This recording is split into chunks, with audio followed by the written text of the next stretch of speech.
तार पिलाने आम पूर्व क्लास पूर्ण संख्या विषय जानी पूर्ण संख्या संख्या रेखा और विपरीत संख्या विषय जानी विपरीत संख्या कौन दे कहल पे कहल +1 विपरीत किए +1 विपरीत संख्या किए +1 विपरीत किए -1 +1 विपरीत संख्या होती -1 विपरीत कौन केतरा विपरीत परिस्थिति उदाहरण देलो काल त विपरीत पड़ी जे विपरीत परिस्थिति केतरा उदाहरण दियो कौन कौन सब विपरीत कहलो पहिले देखले आगर विपरीत किए पछ आगर विपरीत होची पछ आग पछ तेन आग को हम प्लस द्वारा पछ को माइनस द्वारा दर्शाई ऊपर र विपरीत ऊपर विपरीत होची तळ तेन ऊपर ला प्लस तळ ला माइनस लाभ विपरीत कौन क्षति लाभ को प्लस क्षति को माइनस उच्चता उच्चतार विपरीत किए गभीरता उच्चता गभीरता उच्चता को प्लस द्वारा गभीरता को माइनस द्वारा दर्शाया डाहाण बाम डाहाण प्लस बाम माइनस ले सब विपरीत परिस्थिति कौन विपरीत संख्या विषय जानी आ संख्या रेखा हम जानिले शून्य बिंदुर डाहाण को सब धनात्मक संख्या आउ बाम को ऋणात्मक संख्या बुझी पारल ताले ऋणात्मक चिन्हर अर्थ कौन आम जो ऋणात्मक बोले कहूजे ए ऋणात्मक चिन्हर अर्थ कौन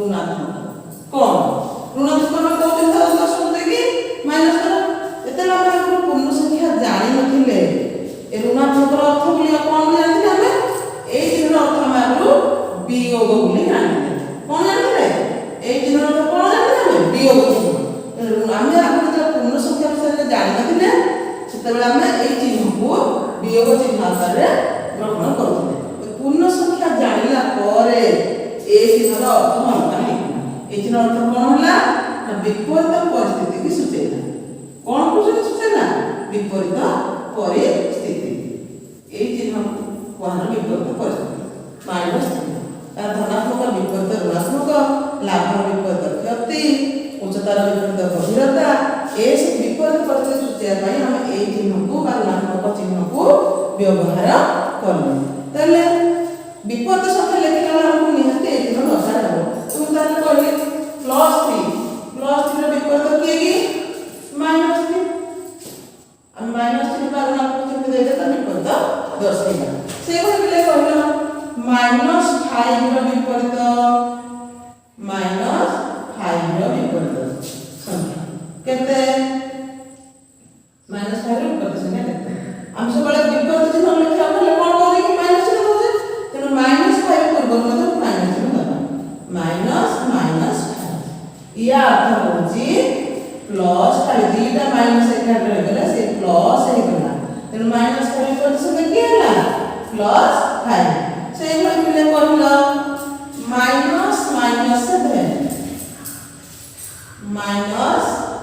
-7 या अर्थ कोन -7 दुईटी माइनस एक रहले प्लस हे गला -7 अर्थ +7 से भली आ गोटे कह -10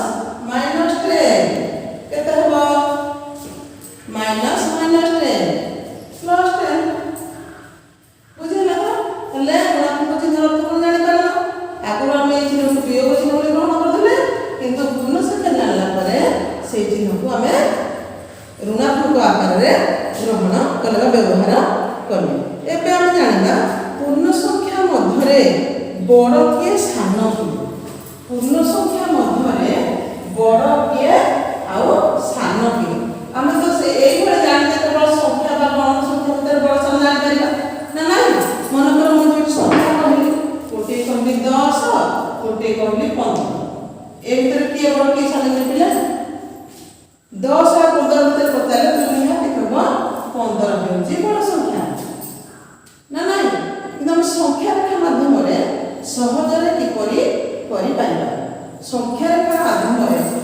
ସହଜରେ ବଡ଼ ସାନ କିପରି ଦର୍ଶାଇ ପାରିବା। ସଂଖ୍ୟା ରେଖା 0 +1 +2 +3 +4 +5 ଏଭଳି ବାମ ସେଭଳି -1 -2 -3 -4 ଏସବୁ ହେଲେ କ'ଣ ଋଣାତ୍ମକ ସଂଖ୍ୟା, ଡାହାଣ ହେଲେ ଧନାତ୍ମକ ସଂଖ୍ୟା। ତାହେଲେ ଏଇ ଯୋଉ ଧନାତ୍ମକ ଆଉ ଋଣାତ୍ମକ ସଂଖ୍ୟା ଭିତରେ ବଡ଼ କିଏ ଆଉ ସାନ କିଏ, ବଡ଼ ସଂଖ୍ୟା ସାନ ସଂଖ୍ୟା ଆମେ କିପରି ବାଛିବା? ଆମେ ଜାଣିଛେ ଧନାତ୍ମକ କେବଳ ଧନାତ୍ମକ ସଂଖ୍ୟା କ୍ଷେତ୍ରରେ ମନେକର 1 ଆଉ 2 ଭିତରେ ବଡ଼ କିଏ ସାନ କିଏ ବୋଲି କହିଲ? 1 ଆଉ 2 ଭିତରେ ନିଶ୍ଚୟ ହେବ 2 ବଡ଼ କି ନାହିଁ, କିମ୍ବା 2 ଆଉ 3 ଭିତରେ କିଏ ବଡ଼? 3 ବଡ଼। ସେଇଭଳି ଆମେ ଏଠି ଦେଖିଲେ କ'ଣ 3 ଟା 2 ର କୋଉ ପାଖରେ ରହୁଛି ସଂଖ୍ୟା ରେଖାରେ? 3 ଟା 2 ର ଡାହାଣ ପାଖରେ ରହୁଛି। ତେଣୁ ଆମେ ଧନାତ୍ମକ ସଂଖ୍ୟା କ୍ଷେତ୍ରରେ ଦେଖିବା, ଧନାତ୍ମକ ସଂଖ୍ୟା କ୍ଷେତ୍ରରେ ଯୋଉ ସଂଖ୍ୟାଟି ବଡ଼ ସେ ସଂଖ୍ୟା ହେଉଛି ବଡ଼ ସଂଖ୍ୟା। 2 ଓ 3 ମଧ୍ୟରେ 3 ବଡ଼ କି ନାହିଁ? ତେଣୁ 2ଟି ଧନାତ୍ମକ ସଂଖ୍ୟା, 3 ର ବଡ଼ ସଂଖ୍ୟା 3 ହେଲା ବଡ଼, ବା 2 ଓ 5 ଭିତରେ କିଏ ବଡ଼? 5 ବଡ଼, 2 ସାନ କି ନାହିଁ? କିନ୍ତୁ 2ଟି ଋଣାତ୍ମକ ସଂଖ୍ୟା କ୍ଷେତ୍ରରେ ଦେଖିବା, 2ଟି ଋଣାତ୍ମକ ସଂଖ୍ୟା କ୍ଷେତ୍ରରେ ଯୋଉ ସଂଖ୍ୟାଟି ସାନ ସେ ସଂଖ୍ୟାଟି ହେଉଛି ବଡ଼। ଦେଖ -1 ଓ -2 ଏ ଭିତରେ କିଏ ସାନ? ସାନ କାଳେ ଦେଖାଯାଉଛି, ଏତେ ସାନ ଦେଖାଯାଉଛି ନା 1 ନା, ତେଣୁ -1 ହେଉଛି ବଡ଼, -2 ସାନ। 2ଟି ଋଣାତ୍ମକ ସଂଖ୍ୟା କ୍ଷେତ୍ରରେ ଯୋଉ ସଂଖ୍ୟାଟି ସାନ ସେ ସଂଖ୍ୟାଟି ହେଉଛି ବଡ଼, କିନ୍ତୁ 2ଟି ଧନାତ୍ମକ ସଂଖ୍ୟା କ୍ଷେତ୍ରରେ ଯୋଉ ସଂଖ୍ୟାଟି ବଡ଼ ସେ ସଂଖ୍ୟାଟି ହେଉଛି ବଡ଼ ସଂଖ୍ୟା।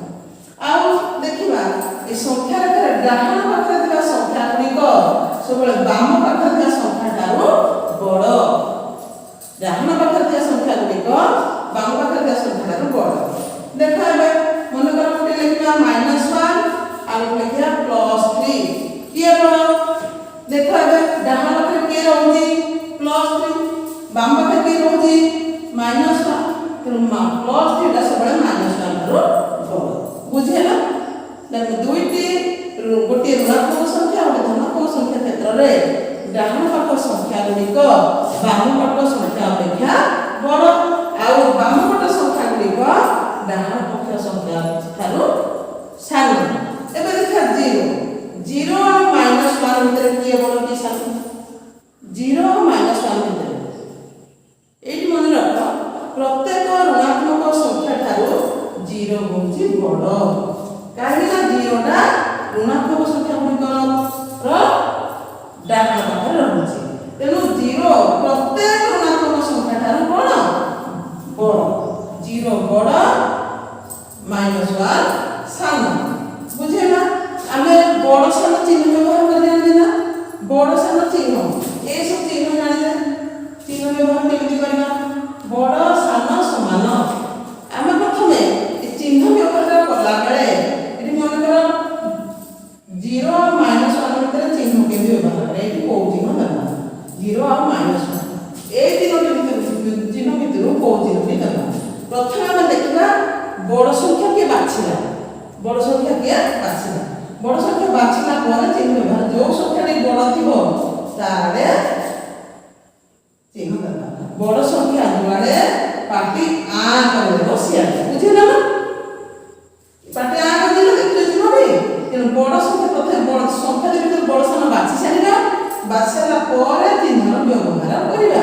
ତେଣୁ ବଡ଼ ସଂଖ୍ୟା ଯୁଆଡ଼େ ପାଟି ଆଁ କରିଦେବ ସିଆଡ଼େ, ସାନ ସଂଖ୍ୟା ଯୁଆଡ଼େ ପଛ କରିଦେବ ସିଆଡ଼େ। ବୁଝିଲା? ହେଲେ ଚିହ୍ନ ବଡ଼ ସାନ ଚିହ୍ନ ବ୍ୟବହାର କରିପାରିବ ନା ନାହିଁ? ହେଲେ ଆମେ ଏଥର ଚିହ୍ନ ସଂଖ୍ୟା ରେଖାରେ କିପରି ବଡ଼ ସାନ ସଂଖ୍ୟା ବାଛି ପାରିବା, ବଡ଼ ସଂଖ୍ୟା କିଏ ସାନ ସଂଖ୍ୟା କିଏ, ଆଉ ବଡ଼ ସାନ ଚିହ୍ନ ଯେମିତି ଲେଖିଲେ କହିଲେ 0 ଆଉ -0 ଭିତରେ କିଏ ବଡ଼ କିଏ ସାନ? 0 ଆଉ -0 ଭିତରେ ବଡ଼ କିଏ ସାନ? 0 ଆଉ -0 ତାର ମୂଲ୍ୟ ହେଉଛି ସମାନ। ସମାନ 0 ବିପରୀତ ସଂଖ୍ୟା ନଥାଏ। 0 ବିପରୀତ ସଂଖ୍ୟା ହେଉଛି ସେ ନିଜେ। ଆମେ ଯେମିତି କହୁଥିଲେ -1 ବିପରୀତ +1, ଏଠି 0 ବିପରୀତ ହେଉଛି 0। ତେଣୁ 0 ଆଉ -0 ଭିତରେ କୌଣସି ଫରକ ନାହିଁ, ସମାନ। 0 ର ମୂଲ୍ୟ ଯାହା -0 ମୂଲ୍ୟ ସେଇଆ। ବୁଝିପାରିଲ ତ? ତାହେଲେ ଆମେ ଆଜି ବଡ଼ ସାନ ସଂଖ୍ୟା ଜାଣିପାରିଲେ, ଆଉ ସଂଖ୍ୟା ରେଖା ବିଷୟରେ ଜାଣିଲେ, ତାପରେ ଋଣାତ୍ମକ ଚିହ୍ନର ବ୍ୟବହାର ଜାଣିଲେ। ତାହେଲେ ପିଲାମାନେ ତମେ ଏଇ ଯେଉଁ ଆମର ଅଭ୍ୟାସ କାର୍ଯ୍ୟ ଅଛି, ଅଭ୍ୟାସ କାର୍ଯ୍ୟର ପ୍ରଶ୍ନ ଗୁଡ଼ିକ କରିବ, ଘରେ ଗଲେ ଅଭ୍ୟାସ କରିବ। ଯେଉଁ ପ୍ରଶ୍ନ ନହେଲା ମୋତେ ପର କ୍ଲାସରେ ପଚାରିବ। ବୁଝିହେଲା? ହେଲେ ଆଜିର ପାଠଦାନ ଏତିକି ଥାଉ। ଆଜି ପାଇଁ ବିଦାୟ।